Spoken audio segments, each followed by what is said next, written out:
بسم اللہ الرحمن الرحیم۔ دینی مدارس کی اثر انگیزی میں کمی کے اسباب۔ یہ مفتی تقی عثمانی صاحب کی چشم کشا تحریر ہے۔ بڑی محنت سے اس کو جمع کیا ہے۔ ارباب انتظام اور حضرات اساتذہ سے عاجزانہ درخواست ہے اس تحریر کو اول تاخر مکمل بغور پڑھے،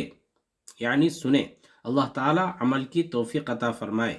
وسیم فلاحی عفو اللہ عنہ۔ جہاں تک راقم الحروب نے غور کیا، ہمارے انحطاط کا بنیادی سبب یہ ہے کہ رفتہ رفتہ دینی مدارس کے تعلیم و تعلم کا یہ نظام ایک رسم بنتا جا رہا ہے اور اس کا اصل مقصد نگاہوں سے اوجھل ہو رہا ہے۔ اگرچہ ہماری زبانوں پر یہی جملہ رہتا ہے کہ ہماری تمام کاوشوں کا مقصد اصلی دین کی خدمت ہے، لیکن بسا اوقات یہ بات محض گفتار ہی کی حد تک محدود رہتی ہے اور دل کی گہرائیوں میں جاگزی نہیں ہوتی۔ اگر یہ مقصد واقعتاً ہمارے دل کی گہرائیوں میں جاگزی ہوتا تو اس کی لگن سے ہمارا کوئی لمحہ خالی نہ ہوتا۔ پھر ہمیں اپنے اسلاف کی طرح ہر وقت یہ فکر دامنگیر رہتی کہ ہمارا کوئی عمل اللہ تعالیٰ کی مرضی کے خلاف تو نہیں، اور ہمارا طرز عمل خدمت دین اور اس کے مقصد کے لیے مفید ہو رہا ہے یا مضر۔ اس کے برعکس عملاً ہماری تمام تر توجہات دینی مدارس کے ظواہر پر مرکوز رہتی ہے اور ان توجہات میں مقصد اصلی کی لگن کا کوئی عکس نظر نہیں آتا۔ عموماً منتظمین کے عملی مسائل یہ ہوتے ہیں کہ کس طرح مدرسے کی شہرت میں اضافہ ہو، کس طرح اس میں طلباء کی تعداد بڑھے، کس طرح مشہور اساتذہ کو اپنے یہاں جمع کیا جائے، اور اس سے بڑھ کر یہ کہ کس طرح عوام میں مدرسے اور اس کے اہل حل و عقد کی مقبولیت میں اضافہ ہو۔ ہمارا طرز عمل اس بات کی گواہی دیتا ہے کہ مدارس کے قیام سے ہمارے پیش نظر یہی بنیادی مقاصد ہے جن کے حصول کی دھن میں ہمارے شب و روز صرف ہو رہے۔ چنانچہ ان مقاصد کو حاصل کرنے کے لیے بعض اوقات ایسے ذرائع اختیار کیے جاتے ہیں جو کسی دین اور اہل دین کے شائن شان نہیں ہوتے، بلکہ بعض اوقات تو ان مقاصد کے لیے واضح طور پر ناجائز ذرائع کے استعمال میں بھی عار محسوس نہیں کیا جاتا۔ اور اگر کسی مدرسے کو ان مقاصد میں فی الجملہ کامیابی حاصل ہو جائے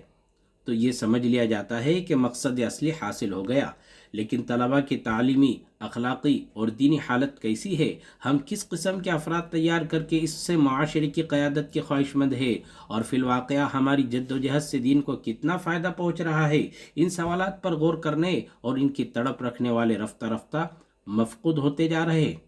اس صورتحال کا بنیادی سبب یہ ہے کہ ہم ایک مرتبہ زبان سے اپنا مقصد اصلی خدمت دین کو قرار دینے کے بعد عملی زندگی میں اسے بھول جاتے ہیں اور اپنی کوششوں کا تمام تر محور ان ظواہر کو بنا لیتے ہیں جو یا تو شرعاً مطلوب ہی نہیں، یا اگر مطلوب ہے تو اس شرط کے ساتھ کہ ان کو نیک نیتی سے مقصد کا محض ذریعہ قرار دیا جائے، خود مقصد نہ سمجھ لیا جائے۔ اسی طرح اساتذہ کا معاملہ عام طور سے یہ نظر آتا ہے کہ ان کا محور فکر بسا اوقات یہ رہتا ہے کہ ہمیں کون سا مضمون یا کون سی کتاب پڑھانے کے لیے ملے، طلباء پر کس طرح اپنے علمی تفوق کی دھاک بٹھائی جائے،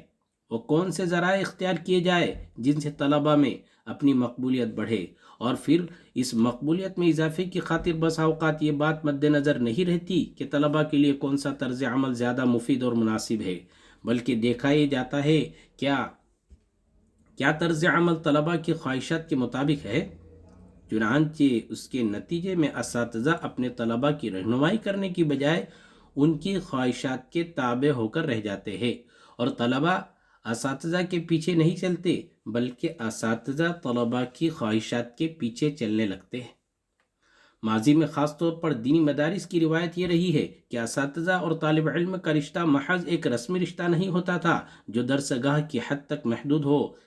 اس کے بجائے وہ ایک ایسا روحانی رشتہ ہوتا تھا جو دائمی طور پر عمر بھر قائم رہتا تھا۔ استاد صرف کتاب پڑھانے کی ڈیوٹی ادا کرنے والا معلم نہیں ہوتا تھا، بلکہ وہ اپنے طلباء کے لیے ایک مشفق باپ، ان کا اخلاقی اور روحانی مربی، اور علم و عمل دونوں کے میدان میں ایک شفیق نگراں کی حیثیت رکھتا تھا جو طلباء کی نجی معاملات تک دخیل ہوتا تھا۔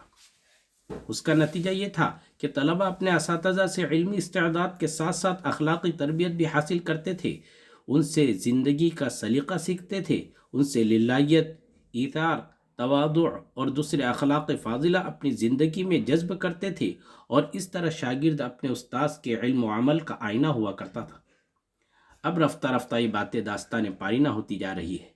اور وجہ وہی ہے کہ استاذ نے اپنا مقصد صرف درسگاہ میں ایک ایسی تقریر کرنے کو بنا لیا ہے جسے طلباء پسند کر سکے۔ رہی یہ بات کہ کس قسم کی تقریر ان طلباء کے لیے زیادہ مفید ہے، ان طلباء کو مفید تر بنانے کے لیے ان کو کن کاموں کا مکلف کرنا ضروری ہے، طلباء کے کون سے رجحانات ان کے علم و عمل کے لیے مضر ہے، ان کے رجحانات کو کس طرح ختم کیا جا سکتا ہے، طالب علم درسگاہ سے باہر جا کر کس قسم کی زندگی گزارتے ہیں، ان سوالات کے بارے میں سوچنے اور ان مقاصد کی لگن رکھنے والا الا ماشاء اللہ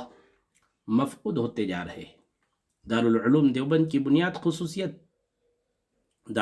دیوبند کی بنیادی خصوصیت جس کی بنا پر وہ بر صغیر کے دوسری درسگاہوں سے ممتاز ہوا، یہ تھی کہ وہ علم برائے علم کا ادارہ نہ تھا، بلکہ انسانوں کی ایسی تربیت گاہ تھی جس سے صحیح العقیدہ سچے اور پکے مسلمان تیار ہوتے تھے، اپنی گفتار سے زیادہ کردار سے اسلام کی تبلیغ کرتے تھے۔ اس وقت ہمیں سب سے پہلے اپنے ماحول میں دینی مدارس کی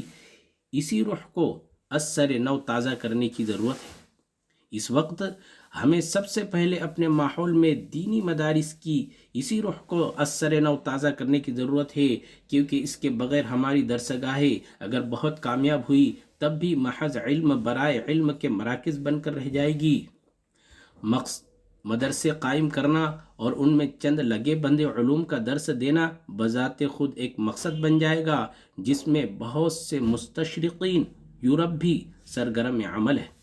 اور رفتہ رفتہ ہم سے سارے اوصاف گم ہو جائیں گے جو ان علوم کی درس و تدریس کے لیے لازمی شرط کی حیثیت رکھتے ہیں۔ دینی مدارس میں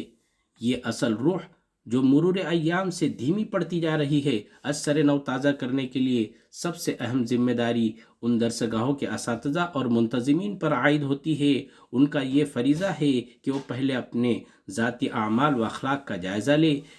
لے کر یہ دیکھے کہ اسلامی علوم نے ان میں اپنا کوئی رنگ پیدا کیا ہے یا نہیں، خوف خدا اور فکر آخرت میں کتنا اضافہ ہوا، اللہ کے ساتھ تعلق کتنا بڑھا، عبادت کے ذوق میں کتنی زیادتی ہوئی، جن فضائل اعمال کی دوسروں کو شب و روز تلقین کی جاتی ہے ان پر خود کتنا عمل پیرا ہوا ہے، جس انفاق فی سبیل اللہ کی دوسروں کو بڑھ چڑھ کر تاکید کی جاتی ہے اس میں ہم خود کس قدر حصے دار بنے، دین کی خاطر جان و مال کی قربانی دینے کے جذبے نے کتنی ترقی کی، معاشرے کی بگاڑ سے قرب و اضطراب کی کیفیت اور اس کی اصلاح کی فکر کس حد تک دل و دماغ پر طاری ہوئی، یہ ساری باتیں ہمارے سوچنے کی ہے، اور اگر ہم حقیقت پسندی کے ساتھ ان سوالات کا جواب اپنے عمل میں تلاش کریں تو ندامت و حسرت کا پیدا ہونا ناگریز ہے۔ ضرورت اسی ندامت و حسرت سے کام لینے کی ہے، لیکن اس سے صحیح کام اسی وقت لیا جا سکتا ہے جب ندامت و حسرت محض وقتی ابال نہ ہو، بلکہ اس کا بار بار استحضار ہوتا رہے یہاں تک کہ یہ مستقبل کے لیے نشان راہ بن جائے۔ ہر گھر مکتب بناؤ، ہر گھر قرآن سکھاؤ۔ لائک کرے، شیئر کرے، کمنٹ کرے۔